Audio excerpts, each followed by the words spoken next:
Assalamualaikum warahmatullahi wabarakatuh. Bismillahirrahmanirrahim. Alhamdulillahi rabbil alamin. Wa afdalus salati wa atammu taslimi ala sayyidina Muhammadin wa ala alihi wa sahbihi ajma'in. Rabbi shrah li sadri wa yassir li amri wahlul 'uqdatam min lisani yafqahu qawli. Subhanaka la ilma lana illa ma 'allamtana innaka antal alimul hakim. Allahumma akhrijna min zulumatil wahmi wa akrimna binuril fahmi waftah alaina bima'rifatil ilmi wa sahhil akhlaqana bil hilm waj'alna mimman yastami'una al-qawla fayattabi'una ahsanah. Allahumma ati nufusana taqwaha wa zakkiha anta khairu man zakkaha anta waliyuha wa maulaha. Allahumma arinal haqqa haqqan warzuqna ittiba'ah wa arinal batila batilan warzuqna ijtinabah. Allahumma anfa'na bima 'allamtana wa 'allimna ma yanfa'una wa zidna ilma wa huda. Amma ba'd. Alhamdulillah, muslimin, muslimat, hadirin hadirat yang saya hormati, moga-moga kita semua dirahmati dan diberkati oleh Allah Subhanahu wa taala, dan moga-moga kita semua dikurniakan oleh Allah Subhanahu wa taala kefahaman yang baik di dalam urusan agama, berserta dengan akhlak yang mulia sesuai dengan sunnah junjungan kita Sayyidina wa Habibina Muhammad sallallahu alaihi wasallam, sebagaimana sabda baginda, innama bu'istu liutammima makarimal akhlak. Hanya saja aku itu dibangkitkan untuk menyempurnakan kemuliaan akhlak. Jadi insya-Allah salah satu hasil buah daripada seseorang itu mengamalkan sunnah Nabi sallallahu alaihi wasallam adalah akan menzahirkan akhlak yang mulia. Kalau sekadar mendakwa berpegang dengan sunnah tetapi akhlak itu tidak mulia, bahkan berakhlak buruk, kita mungkin kena muhasabah kembali, adakah kita benar-benar berpegang dan beramal dengan sunnah baginda Nabi sallallahu alaihi wasallam. Hari ini insya-Allah kita akan menyambung pengajian kuliah duha bulanan hari Jumaat yang ketiga anjuran Masjid Sultan Salahuddin Abdul Aziz Shah, iaitu Masjid Negeri Shah Alam, menggunakan kitab Nurul Huda, Cahaya Hidayah, yang disusun oleh guru saya Al-Fadhil Ustaz Haji Adnan bin Haji Muhammad Saman hafizahullah ta'ala wa nafa'ana bihi wa bi'ulumihi fid dharain amin. Mensyarahkan kitab Masailut Tauhid, masalah-masalah, persoalan-persoalan berkaitan tentang ilmu tauhid, yang disusun oleh ayahanda beliau dan juga guru saya almarhum Tuan Guru Haji Muhammad Saman Kati rahimahullah ta'ala wa nafa'ana bihi wa bi'ulumihi fid dharain amin. Kita sampai ke muka surat 36, soalan, kepada berapa bahagian terbahagi sifat yang wajib bagi Allah Ta'ala? Itu satu. Dan yang kedua, apakah erti sifat? Yang pertama tu kita telah sebut dalam kuliah yang lalu, iaitu terbagi sifat yang wajib bagi Allah, maknanya sifat yang mesti ada pada Allah. Bukan wajib berarti buat dapat pahala, kalau tak buat berdosa. Itu wajib dari segi hukum syarak. Bila kita kata sifat yang wajib bagi Allah Ta'ala, itu adalah wajib dari segi hukum akal. Akal tidak akan boleh terima kalau dikatakan sifat ini tidak ada pada Allah. Kalau akal orang itu masih sihat, berfungsi dengan baik, tak mungkin. Mesti ada sifat ini. Itu wajib. Maka pembahagian ini tidak mesti kita tahu, dan kalau kita tahu tidak mesti kita hafal. Maklumlah istilah-istilah ni kita kurang familiar. Kalau istilah bahasa Arab, iaitu nafsiyah, salbiyah, ma'ani dan ma'nawiyah. Kot ada orang, ada 4 orang anak perempuan, yang pertama nama nafsiyah, yang kedua salbiyah. Tapi janganlah, kalau boleh minta maaf kalau ada yang bernama begitu dalam kuliah kita ini. Tapi ijaz untuk makluman, salbiyah ni dari segi makna tak cantik untuk dinamakan kepada orang. Kerana salbi ni makna negatif. Anasir salbiyah, unsur-unsur yang negatif. Jadi elemen dia tu elemen menafikan. Bahkan guru saya dulu ada sebut, dia kata takut juga kalau letak dalam salbiyah ni asyik kerjanya membangkang je. Sampai suami dia cakap dia bangkang je. Ya, nak buat macam mana? Salbi ya, dia kena negate, dia kena nafikan. Bagus, sabar. Tapi ada dekat nama sabariah lain macam garang ni, tak adalah nampak sabar ya. Tapi dari segi makna itu baguslah, nisbah kepada sabar. Innallaha ma'as sabirin. Sesungguhnya Allah Ta'ala bersama, yakni memberi satu keistimewaan, pemeliharaan khusus ya, bagi orang yang sabar. Ma'ani dan juga maknawiyah. Jadi yang penting jangan sampai kita tak tahu bahawa Allah wujud, qidam, baqa itu. Tapi kalau kita tak tahu daripada 20 sifat itu mana satu ya nafsiyah, mana yang dikatakan sabiyah, kita tak tahu atau kita tahu tapi kita lupa, insya-Allah itu tidak menjejaskan tak ada masalah. Ini hanya sebagai pencambahan ilmu sahaja. Baik. Untuk soalan yang kedua, dan apakah erti sifat? Erti sifat ialah barang, yakni sesuatu. Saya lebih selesa dalam bahasa moden ni, sesuatu. Erti sifat itu ialah sesuatu yang tetap bagi yang disifat. Kalau dalam bahasa Arab disebut mausuf ya. Misalnya saya katakan sifat bekas ini adalah warnanya hitam ya. Jadi dia tetap bagi yang disifat. Bekas ini yang disifat. Mausuf ya. Hitam itu adalah sifat. Jadi diberi contoh di sini. Kita ambil satu contoh ya. Cabai atau cili. Cabai ni orang utara yang sebut cabai. Ya, utara ya. Utara. Cabai no. Hang suka makan cabai tak? Suka, aku makan lagu tu lah. Boleh lah. Saya orang Terengganu. Cuba-cuba cakap Kedah, kalau tak jadi bunyi macam siam, minta maaf lah. Baik. Cili mungkin daripada ambil bahasa Inggeris ya. Itu bersifat dengan pedas. Itu sifat dia. Jadi cili itu kita tahu bentuk dia macam mana. Tetapi sekiranya cili itu telah dikisar sehingga lumat sekalipun, dah tak ada rupa cili lagi, sehingga hilang bentuk asalnya sekalipun, tetapi sifat pedasnya itu tetap ada, maka dengan sifat pedas itulah cili itu dikenali, walaupun telah diproses sehingga bertukar menjadi serbuk. Serbuk cili kan, kalau kita makan di kedai-kedai sup atau apa, kadang dia sediakan serbuk itu untuk orang yang suka pedas, dia tambah.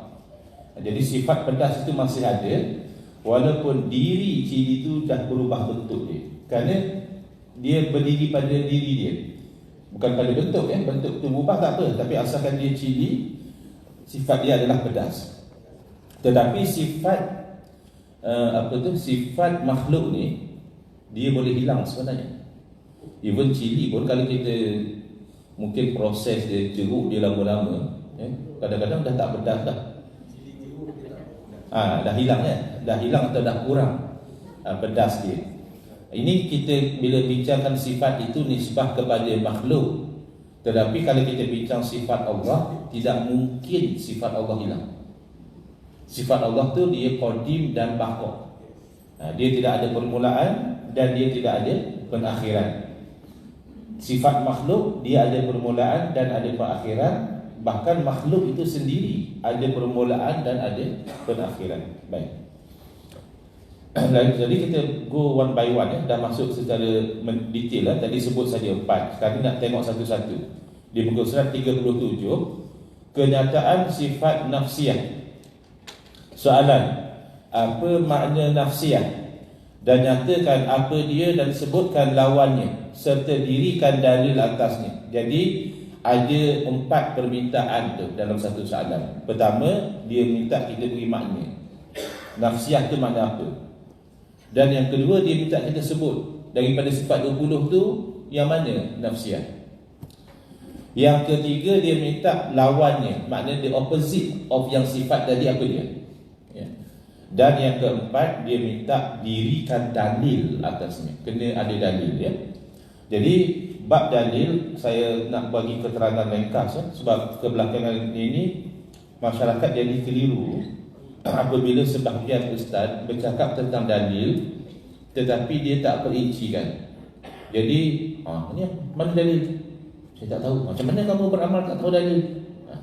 Jadi kita kena jelas, yang wajib tahu dalil adalah dalam bab akidah. Tak boleh misalnya satu orang tu bila kita tanya dia, adakah kamu percaya Allah wujud? Percaya, kata dia. Yakin. Sampai sebab kamu yakin Allah wujud? Ya, orang lain semua kata macam itu, saya ikutlah. Maknanya dia tak tahu dalil. Dia percaya Allah wujud sebab ikut orang, atau dalam bahasa Arab disebut taklid. Ya. Nanti kalau orang tukar fikiran macam mana? Orang cakap tadi, kata Allah wujud tu percayaan orang dulu, kita dah moden ni, mana percaya Tuhan lagi, kata dia. Adakah dia tukar? Sebab dia tak tahu kenapa dia percaya Allah wujud.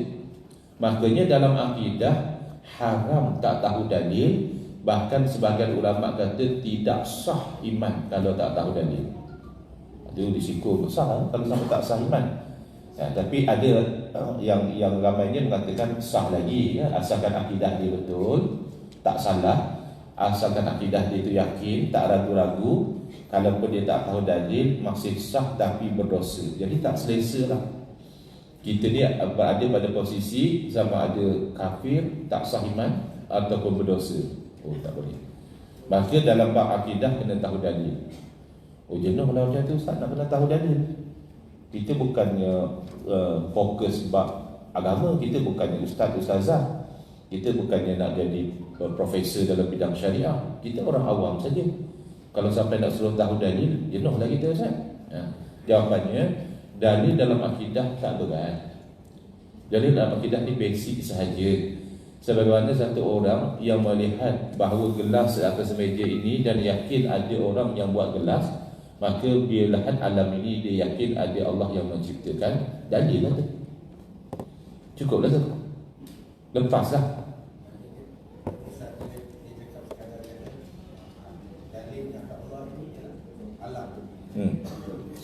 Sudah memadai.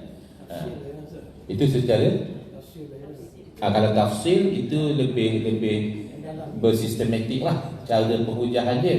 Tetapi dia akan membawa natijah yang sama, iaitu alam ini menunjukkan kepada ada pencipta, ada makhluk menunjukkan ada khaliq, ada yang baharu menunjukkan ada yang qadim, ada yang lemah seumpama kita menunjukkan ada yang berkuasa, ada yang jahil macam kita menunjukkan ada yang alim, ada yang kita nak tapi tak dapat menunjukkan ada yang kehendak dia saja yang akan terjadi. Idza arada syai'an ayaqula lahu kun fayakun.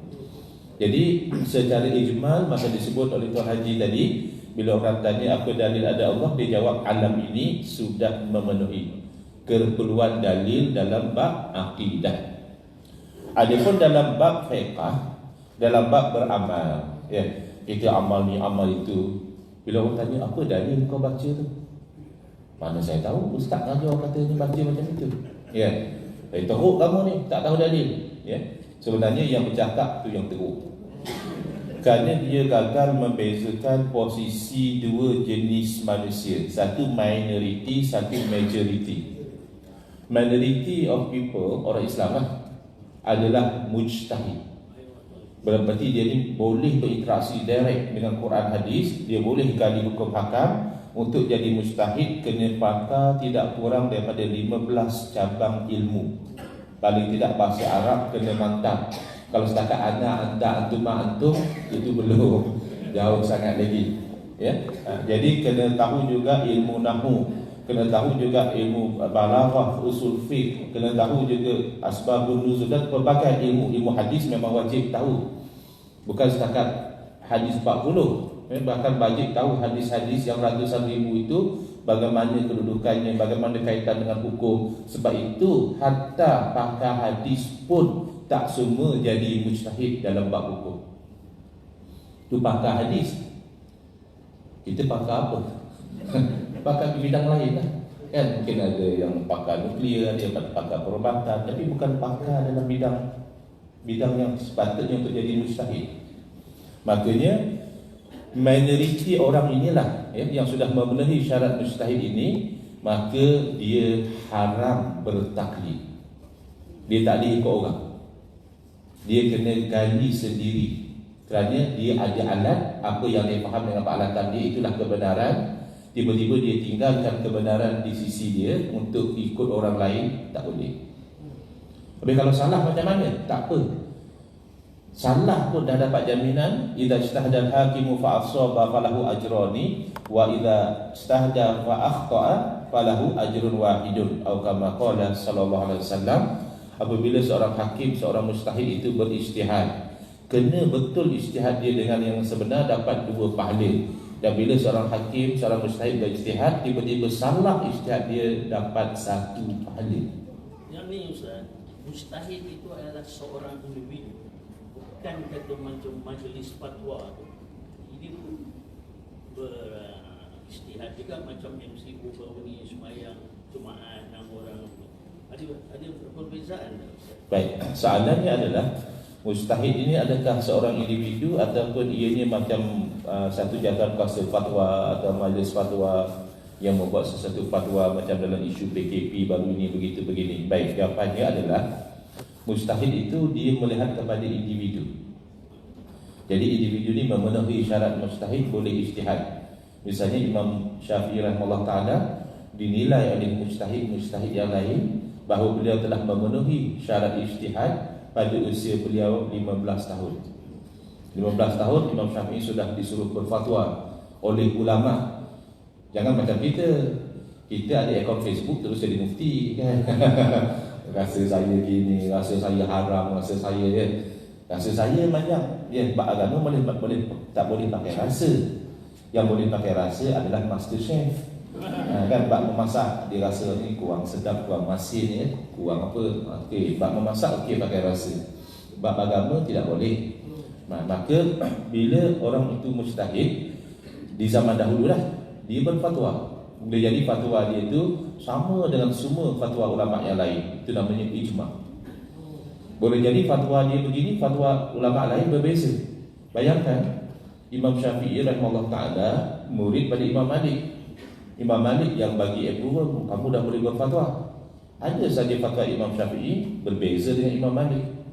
Imam Ahmad bin Hanbal rahimahullah ta'ala murid Imam Syafi'i. Tetapi setelah beliau sampai level mujtahid, beliau tidak lagi ikut fatwa Imam Syafi'i secara total. Ada fatwa-fatwa beliau berbeza.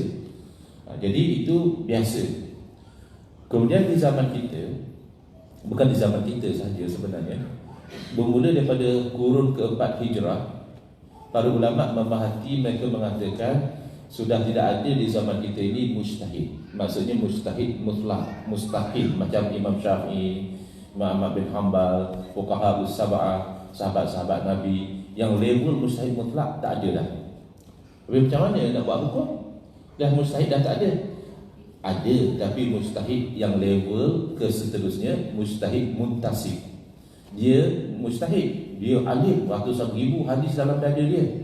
Dia pandai ilmu macam-macam. Ayat Quran memang confirm dah, sudah ada. Bahasa Arab pun mantap. Faham pula keadaan-keadaan dia, tahu ijma' dan khilaf. Tetapi dia masih berpegang pada kaedah mujtahid sebelum dia.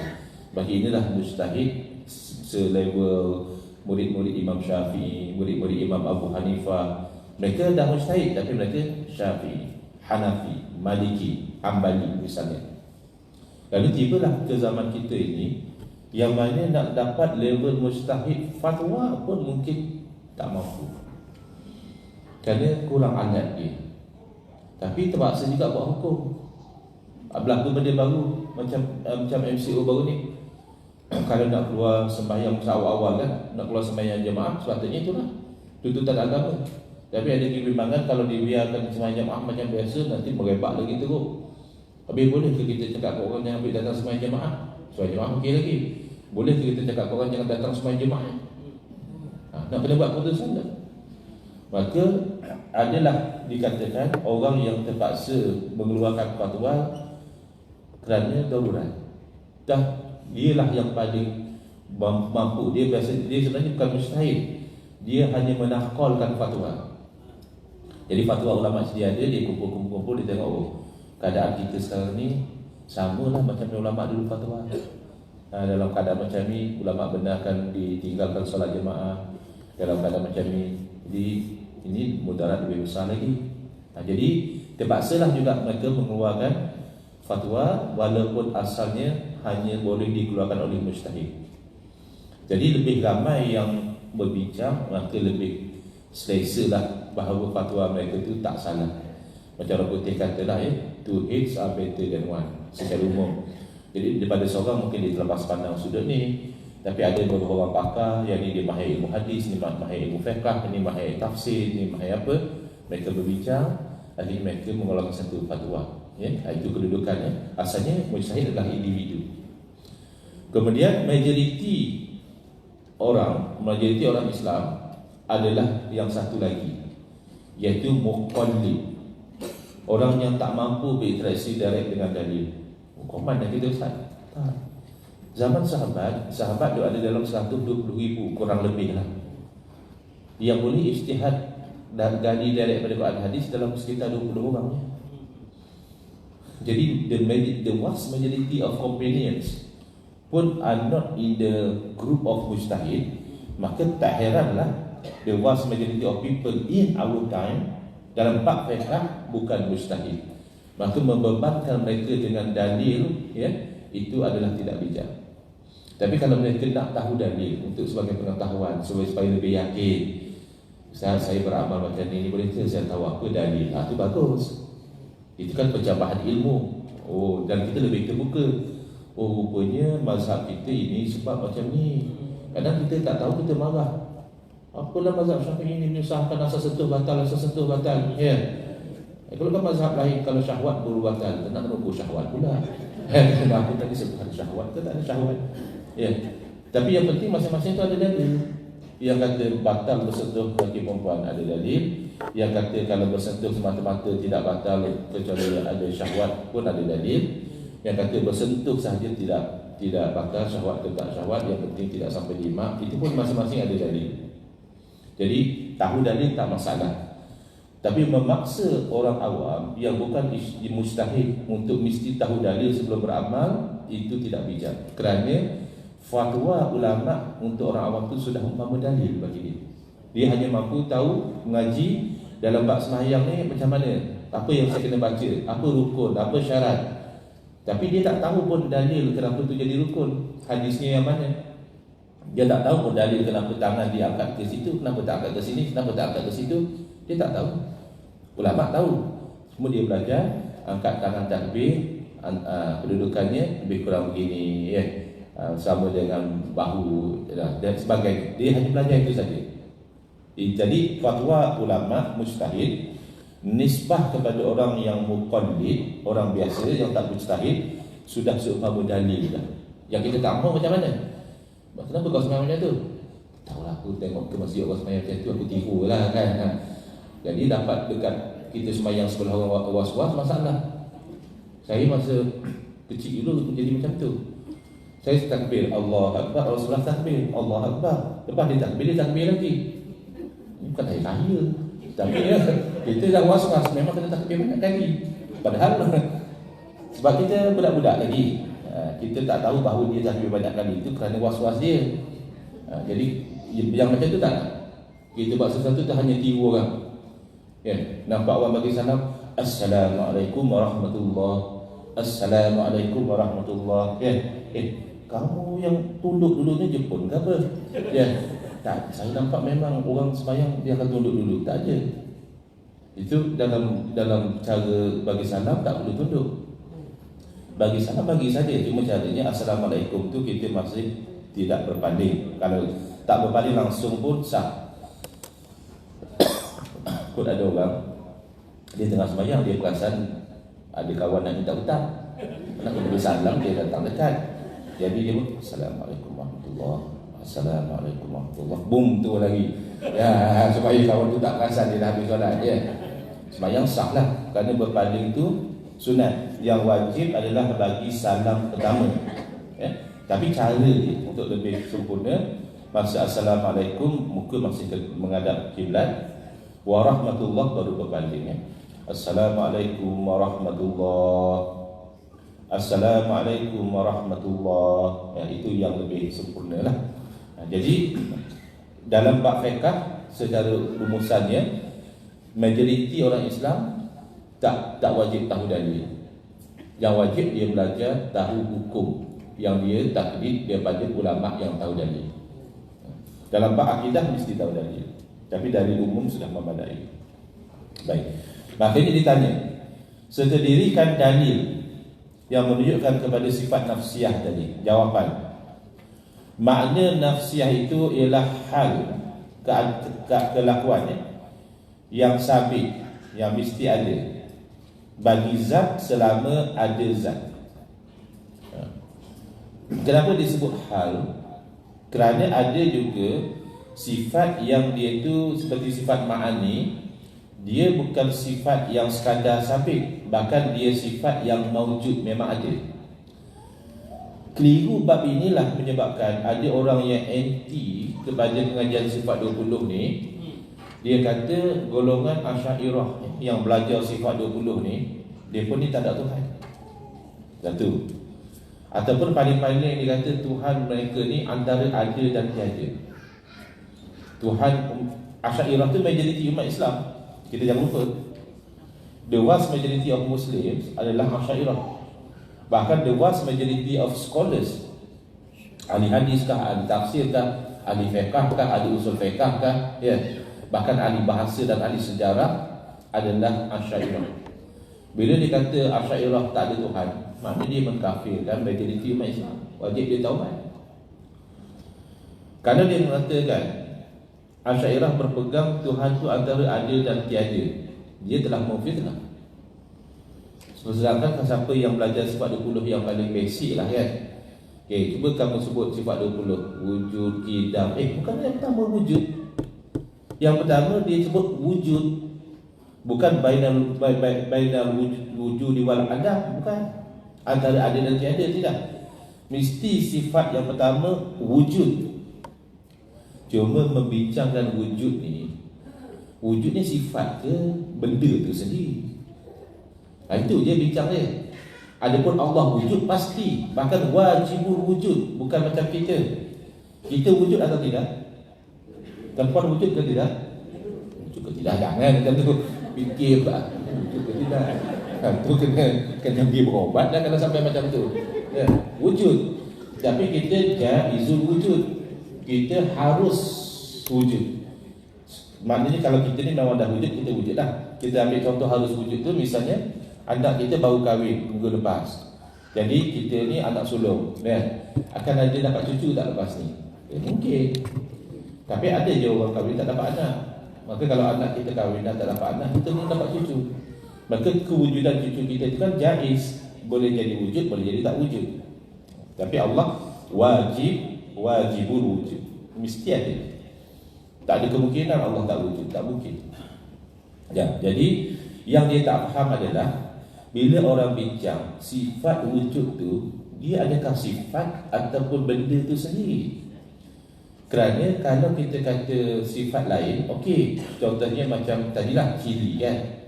Kita kata sifat cili pedas. Tapi boleh saja orang proses sampai hilang pedas cili tu.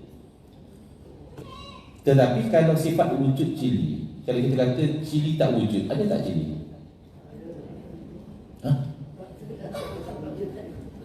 Kalau cili tak wujudnya tak ada. Kalau cili tak pedas mungkin ada lagi, kan? Jadi cili itu sifatnya pedas.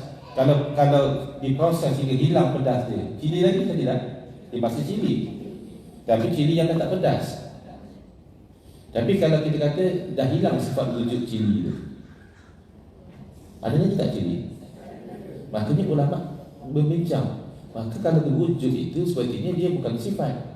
Kerana kalau sifat, dia lain daripada zat. Tapi kalau nak kata dia zat, dia bukan zat. Jadi dia sesuatu yang diiktibar, adil. Itu dikata hal yang sabit. Dia tak kata yang wujud, tapi dia kata yang sabit. Jadi itu perbincangan mengkelaskan sifat wujud itu, adakah satu sifat yang berdiri pada zat atau zat itu sendiri. ataupun bukan zat, bukan sifat. Jadi bukan membicarakan Allah tu ada ke tak ada. Oh, Allah tu antara ada dan tiada. Ini angan-angan kamu. Ini salah sangka kamu dan kamu menyebarkan kepada orang ramai. Hati-hati. Bismillahirrahmanirrahim. Saya ulang ya. Makna nafsiyah itu iaitu kelakuan dalam bahasa Arab disebut hal yang sabit ya, yang mesti ada bagi zat selama ada zat. Ini lagi satu masalah. Tiada dikeranakan dengan satu kerana. Kalau baca macam tu dia macam mana? Orang kata balik awal. Lipat-lipat buku kitab, buku lampik habis. Apa ustaz ni ngajar? Tiada disatukan dekat oleh satu kerana. Itu hanya masalah bahasa. Kita tidak perlu bimbang. Dia sebenarnya nak membezakan sifat nafsiyah ini dengan sifat maknawiyah. Sifat maknawiyah ini termasuk sifat yang ada dikeranakan oleh satu kerana. Maknanya apa? Okay. Dia ma'ani dan maknawiyah ni dia talazum. Okay. Kita ambil satu sifat ma'ani iaitu kudrah, kuasa. Bila ada sifat kudrah, maka ada sifat maknawiyah dia kaunuhu qadiran, hal keadaannya berkuasa. Sifat iradah, berkehendak, maka ada sifat kaunuhu muridan, hal keadaannya berkehendak. Jadi sifat yang kaunuhu ini adalah dikeranakan oleh yang ma'ani tadi. Maka disebutlah dikeranakan oleh satu kerana. Sifat nafsiyah macam tu juga ke? Tak. Sifat nafsiyah memang dia begitu. Dia tidak perlu kena ada sifat ni dulu baru ada sifat wujud. Tak. Tapi kalau kaunuhu qadiran menunjukkan ada kudrah. Kaunuhu muridan menunjukkan ada iradah. Kaunuhu hayyan menunjukkan ada hayat. Kaunuhu aliman menunjukkan ada ilmu. Ya? Jadi 7 sifat ma'ani adalah sebab kepada 7 sifat maknawiyah. Sehingga ada sebahagian ulama mengatakan kalau macam tu tak payahlah bilang yang maknawiyah tu. Tu yang jadi sifat 13. Kan kadang-kadang ada orang kata alah masalah situ orang ni, ada yang kata 13, ada yang kata 20. Saya ikutlah. Bukan. Dia bukan adakah Allah bersifat dengan kuasa? Semua terima. Adakah Allah Ta'ala hal keadaannya berkuasa? Semua terima. Tapi adakah perlu bilang hal keadaannya berkuasa? Sebahagian kata tak perlu lah. Bila sebut kudrah otomatik lah faham. Sebahagian kata kena bilang untuk menafikan orang yang boleh membayangkan hal keadaan Allah itu tidak berkuasa. Bagi kita kena bilang. Jadi khilaf antara 13 dengan 20. Bukan yang 13 tu kata hal keadaan Allah berkuasa itu tak ada. Cuma dia kata benda itu ada situ. Bila ada situ tak payahlah sebut. Itu saja beza dia. Jadi secara umumnya telah diterima 20. Kerana itu lebih memastikan bahawa orang tidak menyangkakan tidak ada sifat maknawiyah tadi. Jadi jelas ya. Ulang lagi sekali. Makna nafsiyah itu ialah kelakuan, iaitu hal yang sabit bagi zat selama ada zat, tiada dikeranakan dengan satu kerana, yakni kerana sifat yang lain, seperti maknawiyah yang lagi akan datang sebutannya. Jadi bila kita dah terang, tak adalah rasa pelik sangat ayat dia. Dan ianya adalah hal yang menunjukkan atas yang bersifat dengan dia, ialah diri zat itu sendiri dan bukan makna yang lebih atas zat. Sebab kalau buang sifat wujud, tak adalah benda. Itu maksudnya. Penerangan. Yang dikatakan sifat nafsiyah itu adalah wujud, adalah hal diri zat itu sendiri dan bukan satu hal atau perkara yang lain atau yang lebih daripada zat. Kita ambil satu contoh. Muhammad ada, maka yang dikatakan ada itu bukanlah satu hal atau perkara yang lebih daripada diri Muhammad itu sendiri. Kerana Muhammad, oleh kerana Muhammad, dia bukan kita cakap tentang Nabi contoh saja satu orang nama Muhammad. Jadi bila kata Muhammad ada, ya Muhammad tu lah yang kita cakap ada tu. Saja. Kalau kita kata tak ada, tak adalah Muhammad. Tapi kalau kita katakan Muhammad berilmu, maka ilmu tu adalah satu hal yang lain. Kadang-kadang hilang ilmu dia. Na'udzubillah, bila faktor umur, banyak orang hilang ilmu dia. Pengetahuan dia hilang. Jangan kata pengetahuan tentang perkara-perkara yang besar-besar. Ada orang pengetahuan tentang isteri dia pun dia dah lupa. Betul, saya pernah baca orang tu dia kena apa? Dia panggil apa? Dementia. Oh, dia tak kenal isteri dia. Ada satu cerita, wallah alam lah betul atau tak betul. Jadi cucu duk berhati atuk dengan nenek dia ni bukan main romantik lagi. Datuk dengan nenek dia, datuk tu asyik panggil nenek dia darling macam darling. Jadi cucu nak kahwin, nak minta bertua dengan datuk. Cakap kat datuk, macam mana betul datuk boleh romantik dengan nenek sampai usia yang lanjut ni? Asyik panggil darling. Jadi datuk dia bisik, kau nak cakap kat nenek kau, aku dah lupa nama nenek kau. Jadi nak isteri pula boleh lupa. Ya. Jadi ini tak mustahil berlaku kepada orang yang terlampau lanjut usia. Benda-benda yang basic pun dia sudah lupa. Ya. Baik. Jadi sifat ilmu tu boleh hilang. Kerana sifat ilmu tu adalah sesuatu yang lebih daripada zat.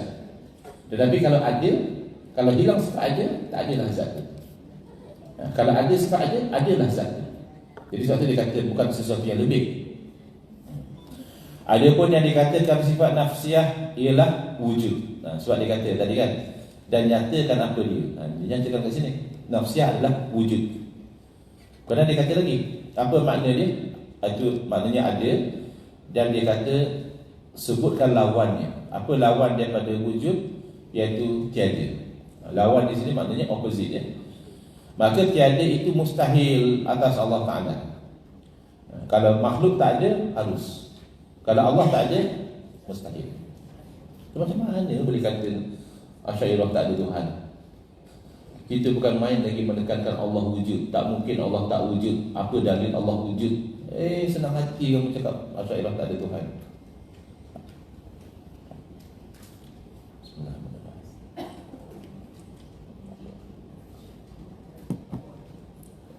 Dalil akli baginya.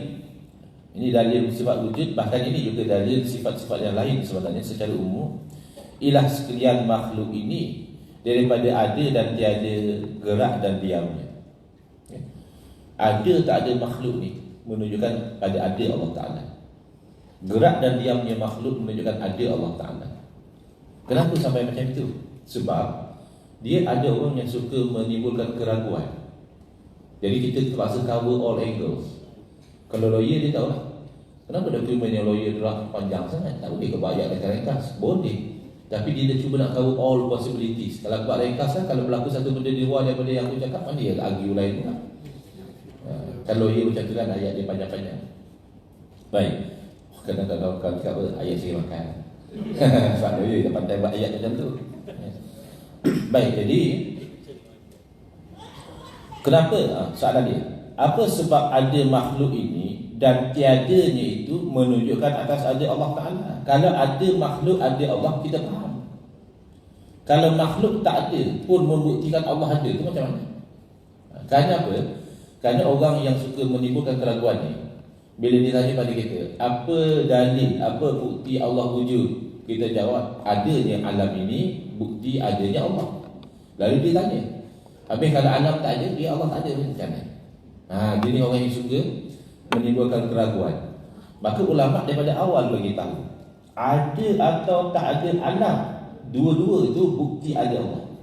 Maka ditanya, kenapa kalau ada tak ada dulu jadi bukti? Kerana makhluk ini adalah suatu barang yang sama seimbang di antara ada dan tiadanya. Dia ibaratkan seumpama neraca yang mempunyai dua daun yang sama seimbang keduanya. Tuan-tuan masih ingat lagi dacing. Dacing orang tak guna dah sekarang.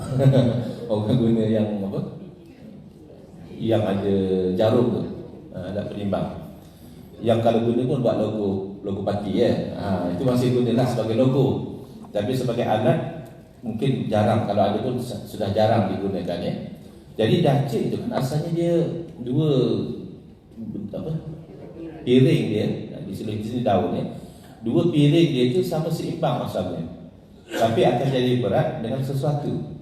Sama ada dengan benda yang kita nak timbang atau dengan batu penimbang. Masa nenek, zaman nenek saya berniaga dulu, dia masih pakai dacing macam itu. Jadi dia ada batu timbang gitu. Jadi bila dia letak, bila sama, maknanya dia tahu lah, ikan ni berat banyak ni, sayur berat banyak ni, bayar harga.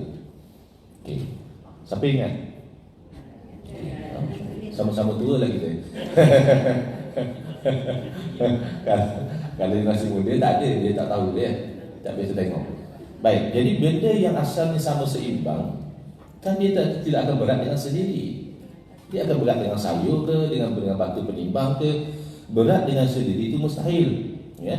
Jadi makhluk ini sama seimbang antara ada dan tiada. Tiba-tiba berat belah tiada. Boleh ke berat dengan sendiri? Tak mungkin. Maka tiada makhluk itu juga menunjukkan ada Allah. Itu dengan bahasa yang teknikal. Bahasa teknikal ni orang dewasa faham. Budak-budak kadang dia tak faham. Masa saya berkuliah di Penang dulu, saya rajin pergi ke Penang kadang sebulan sekali, 2 bulan sekali, ya. Ada kawan arrange kan kuliah-kuliah di sana sebelum PKP. Tak sekali tu macam mana dia arrange kuliah untuk budak-budak. Yang kita ni biasa ceramah dengan orang dewasa. Kenapa nak kuliah dengan budak-budak? Budak sekolah rendah lah tu. Jadi saya fikir kalau dengan budak-budak ni mungkin kena lebih pada interaksi kot. Nak kena saya tanya dia jawab. Kan budak-budak suka macam tu. Jadi saya cubalah. Saya pun tunjuk slide ni, nak cerita ni lah. Nak cerita tentang wujud Allah Ta'ala ni. Jadi saya pun dekat slide saya tu ada gambar dacing. Saya kata anak-anak pelajar, ini apa? BN, dia jawab.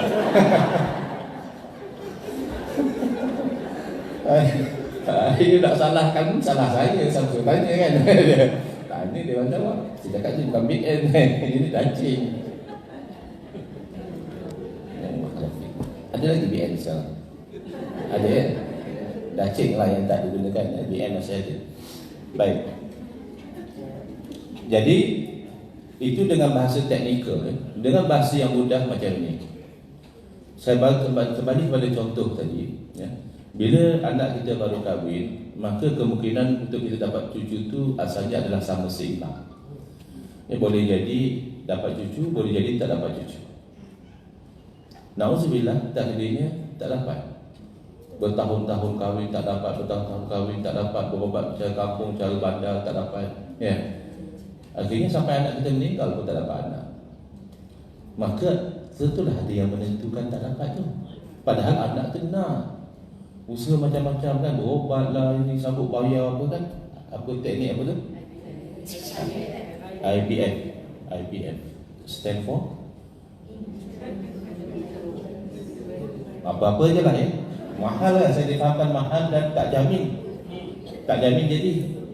Jadi maknanya orang tu nak anak, berusaha untuk dapat anak, tapi tak dapat. Dan itu adalah ada kuasa yang menghalang daripada cita-cita dia itu tercapai. Adalah hikmah, dia tak tahu hikmah.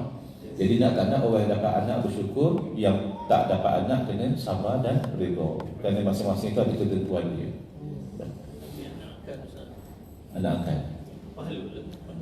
Anak yatim. Tapi kena hati-hatilah ya. Anak angkat ni bagus ambil, tetapi anak yatim. Tapi dari segi kalau dapat misalnya kata disusukan, itu lebih memudahkan dari segi nanti nak jaga aurat. Sebab dalam Islam sebenarnya dia tak ada konsep anak angkat in the sense that orang tu dibinkan pada bapa angkat dia, tak ada.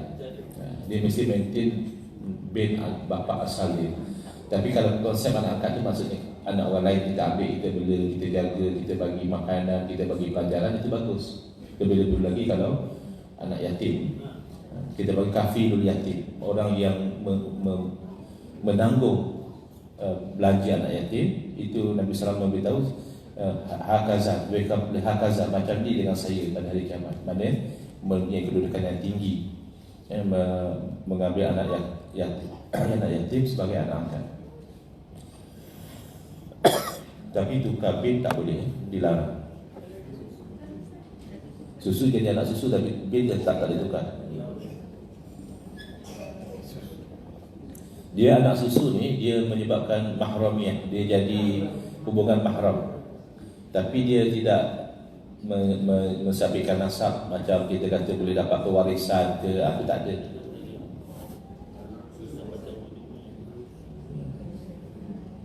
Sebab itu menarik masa saya hadir. Tapi itulah kadang orang Malaysia ni dia sebagian tu sudah terpengaruh dengan emosi. Dia benci kepada tokoh tu berdasarkan fitnah saja. Itu Syekh Dr. Ali Jumaah, dia datang ke Malaysia. Ada orang memfitnah beliau, mengatakan beliau menghalalkan darah penunjuk perasaan. Padahal itu fitnah daripada Al Jazeera. Ucapan beliau kepada tentera masa itu sedang nak dihantar untuk menangani pemberontak di Sinai. Jadi dia beri kata-kata semangat lah.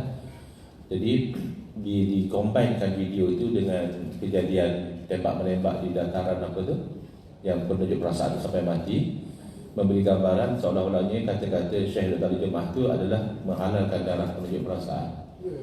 Jadi ada orang di Malaysia terpengaruh dan bahkan dia menyebarkan. Dia kata Syekh Dr. Ali Jumaah ni masalahnya halalkan darah apa semua kan. Cuma itu tak betul. Yang saya nak tertarik adalah kedalaman ulama-ulama di Mesir di dalam menganalisa sesuatu hukum. Misalnya tentang isu, tak apa kita digress sikit daripada tajuk. Kita berhenti kat sini lah tajuknya. Nanti insyaAllah next adalah soalan Tuhan yang menjadikan alam ini qadim atau baharu, Musa 38. Kita digress sikit tajuk fiqh, iaitu dia cerita bagaimana tentang berijtihad. Bukan senang zaman kita ni berlaku benda yang tak berlaku zaman Nabi. Salah satunya adalah ibu tumpang. Sebab si isteri dia tak dapat mengandungkan benih suami dia. Jadi apa yang berlaku adalah disenyawakan sperm dengan ovum tu, tapi dia perlu pada rahim supaya benih itu boleh membesar. Masalahnya rahim isteri tak mampu. Jadi dia letak pada rahim orang lain. Dia dipanggil ibu tumpang. Apa hukum? Itu satu. Jadi kalau ulama berbincang, bila memasukkan benih itu ke dalam rahim itu, benih itu bukan benih suami, jadi haram. Baik. Timbul lagi satu isu lain. Bagaimana pula kalau yang ibu tumpang itu isteri kedua suami? Orang yang poligami, dia ada dua isteri. Isteri yang satu ni tak dapat mengandung, jadi isteri yang satu lagi tak apa, dia kata saya sanggup mengandungkan anaknya. Habis anak satu.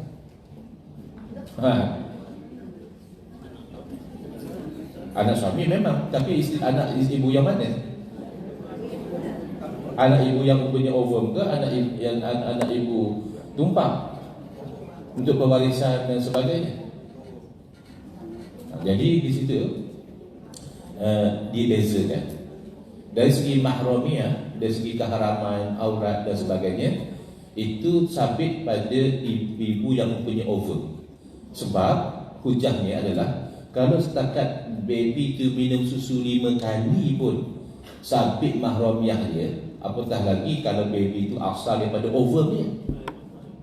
Tak logik kalau tidak sabit mahramiyah, lebih aula lagi. Ini ovum orang lain, sperm orang lain, cuma bila dah lahir minum susu awak 5 kali, awak dah jadi mahram dia. Ini memang terbit daripada ovum awak. Jadi dari segi mahramiyah sabit kepada ibu yang punya ovum. Tapi dari segi pewarisan, anak siapa? Anak ibu yang melahirkan. Kerana dalam Al-Quran menisbahkan ibu itu kepada yang melahirkan. Saya fikir, Masya Allah, tabarakallah, halus rupanya ulama-ulama kita, ulama Al-Azhar, ulama-ulama Mesir ni, walaupun dipelengkeh, difitnah oleh sebahagian daripada umat Islam yang mungkin salah maklumat dan sebagainya, tapi rupanya kealiman dan kecerdasan mereka menganalisa itu mengingatkan kita kepada kecemerlangan ulama-ulama silam. Begitu berhati-hati, sehingga kan dibezakan mahramiyah sabit kepada kedua-duanya, tetapi pewarisan itu hak kepada ibu yang melahirkan, kerana berdasarkan kepada dalil dan implementasi kepada dalil. Jadi yang Ustaz yang apa ni, orang isteri berpul suami, aku ni dalam nyawa ditumpang kepada itu, macam mana? Ditumpangkan kepada orang lain haram. Sebab memasukkan sperm. Tapi sperm suami. Ya, tapi kalau yang kes yang nombor 2 tadi, dia ialah dimasukkan dalam rahim isteri kepada lelaki tadi. Maknanya lelaki ni ada dua atau lebih isteri lah. Kalau macam tu kenapa jadi haram pula? Sebab halal suami memasukkan sperm dalam faraj isteri dia. Jadi tak timbul dalam isu haram. Selesailah isu haram dah selesai. Sebab ditumpangkan dalam rahim isteri. Tetapi timbul isu bila dapat anak siapa? Anak yang punya ovum atau anak yang melahirkan? Sebab dulunya ibu. Dan anak yang punya ovum tu adakah jadi mahram atau tidak jadi mahram? Jadi mereka perincikan. Mereka lihat pada ayat suci Al-Quran, setiap ayat suci Al-Quran menunjukkan keibuan itu pada yang melahirkan. Jadi yang dianggap ibu adalah yang melahirkan, maka dia saling mewarisi. Tapi yang ibu yang punya ovum tetap dia jadi mahram kepada anak tadi. Kenapa? Kerana dia kias aula. Kalau dengan susuan pun boleh menjadi mahram, padahal susuan tu hanya membentuk sebahagian saja daripada diri baby tu. Baby tu dah lahir seketul kan. Tapi bila 5 kali susu itu membantu pembesaran dia, dah jadi mahram. Takkanlah yang baby itu memang 100% daripada ovum cuma campur dengan sperm, takkan yang punya ovum tak jadi mahram. Itu teknik ya, mereka mengeluarkan hukum untuk perkara-perkara baru yang tidak ada dalam Quran hadis. Ini yang pertama, misalnya yang pertama itu tetap haram. Tetap bukan haram hukum, maknanya haram berkahwinlah mahram, jadi mahram. Maknanya kalau sentuh tak batal, tak payah tutup aurat, tutup. Dan yang tumpang itu sperm. Tapi pada rahim orang lain yang bukan isteri, ia haram. Haram, tetap haram. Ya, itulah fatwa yang dikeluarkan di sana. Di Malaysia pun sama. Ya. So, syafatillah. Moga-moga Allah beri kesembuhan. Saya pun batuk dan pergi tekak saya dulu ni. Katanya cuaca sampai 38. Baik, jadi kita akan sambung insya-Allah di muka surat 38 ya.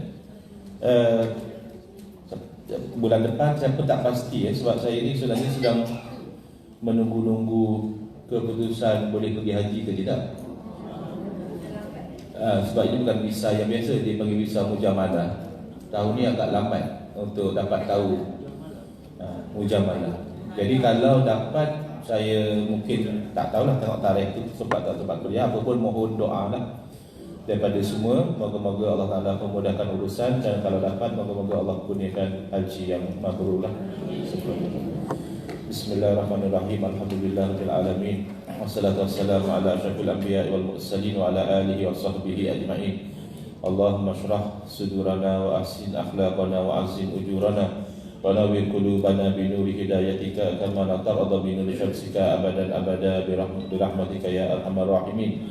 Allahumma qulna min dhullil ma'siyati ila izzi ta'ati ya arhamar rahimin. Wa sallallahu ala sayyidina Muhammadin wa ala alihi wa sahbihi wasallam walhamdulillahi rabbil alamin. Amin ya rabbal alamin wa afu minkum.